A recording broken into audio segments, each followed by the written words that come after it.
Hi, third grade! We are back with our expository text paired selection titled Get a Backbone. Yesterday, we read through the entire paired selection and learned about vertebrates, which are animals that have backbones. Today, we're going to go back into this expository text to focus on certain sections and ask and answer more questions. For this lesson, you will need your Reader's Writer's Companion book and a pencil. Then open up to page 54. Feel free to pause this video while you get your materials and set up. Press play when you're ready to get started. Let's begin. Reread and use the prompts to take notes in the text. In paragraph 1, draw a box around how the author helps you understand what a backbone is. Look at the photograph. How does it help you understand more about the backbone? For this question, we are going to focus on paragraph 1. Let's reread to find out how the author helps us to understand what a backbone is. Most animals in the world fit in one of two groups. Some have backbones, the others do not. People, lizards, owls, frogs, and sharks all have backbones. Touch the back of your neck. That's where your backbone starts. It's a string of bones that goes all the way down your back to your tailbone. These two sentences are helping me to understand what a backbone is. The author tells me to touch the back of my neck because that's where the backbone starts. Then the author describes the backbone as a string of bones that goes all the way to your tailbone. Let's box those sentences in. Next, let's look at the photograph and how it helps us to understand more about the backbone. The photograph shows what the backbone looks like and how the backbone curves. Let's write that on the line. The photograph shows what the backbone looks like and how it curves. Go ahead and write that on the line.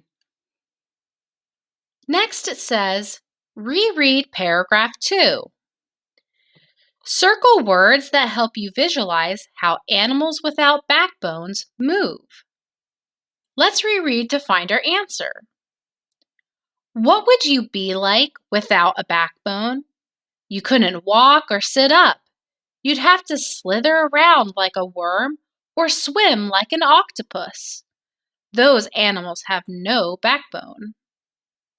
The author uses these verbs, which are action words, to describe how we would move. They use the word slither and the word swim. Go ahead and circle those two action verbs, slither, swim. Now it says, reread paragraphs 3 and 4. With a partner, underline words and phrases the author uses to help you visualize different kinds of vertebrates. Since you and I are working as partners, let's reread paragraphs 3 and 4 together and underline our answers as we come across them. Animals with backbones are called vertebrates. All vertebrates have backbones. However, not all vertebrates are alike. They have different features. Some are tiny, others are huge. Some swim, while others fly. In these last 3 sentences, the author uses words like adjectives and verbs to describe their differences. For example, the author uses the adjectives tiny and huge, and the verbs swim and fly. These sentences help me to visualize the differences in these animals.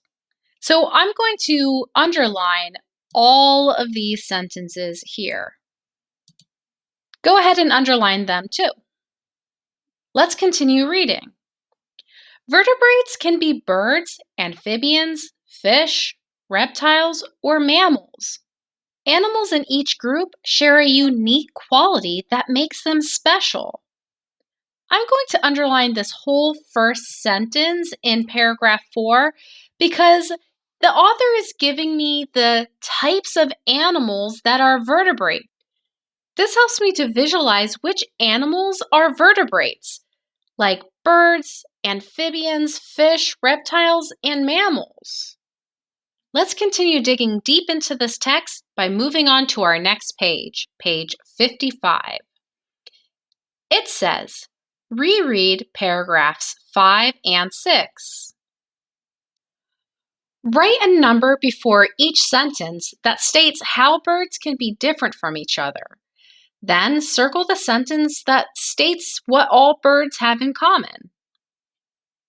Most birds can fly, but bees and bats can too. Some birds, like ostriches and penguins, can't fly at all. The sentence that we just read shows us how birds are different. It explains that ostriches and penguins can't fly at all. So let's put a number 1 at the beginning of this sentence. Then it says, ostriches run. This is another sentence that shows us how birds can be different. Let's put a number 2 at the beginning of this sentence. Penguins walk and swim.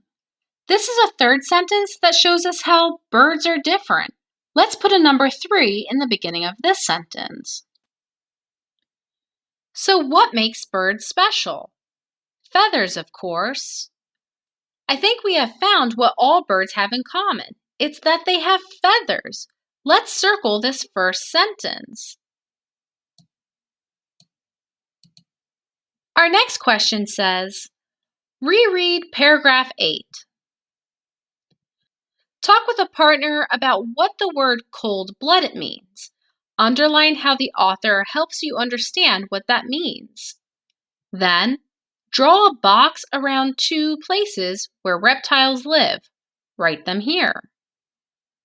Let's reread paragraph 8 together to find how the author helps us to understand what cold-blooded means. Because reptiles are cold-blooded, they may live in warm places. The author uses this first sentence to give us a lot of information. They tell us that reptiles are cold-blooded, and then they explain by saying they must live in warm places.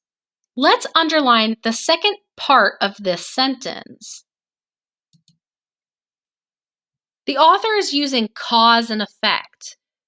The cause is reptiles are cold-blooded, so the effect is that they live in warm places. Let's keep reading so that we can box in the 2 places where reptiles live. Some snakes, turtles, and crocodiles live mostly in warm water. Where's the first place that they live? Mostly in warm water. Box that in. Some reptiles live in dry deserts. Where's the second place that they live? In dry deserts. Go ahead and box that in too. Let's write those 2 places on the line. On the first line, let's write in warm water.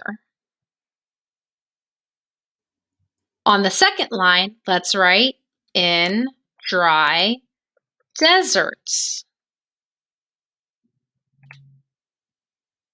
Let's finish the paragraph. Most reptiles have low bodies, 4 short legs, and a tail. Only snakes have no legs at all. All right, boys and girls, thanks for digging deep into this expository text with me. We were able to learn more about these vertebrate animals by using text evidence to answer questions. Thanks for watching, and bye for now.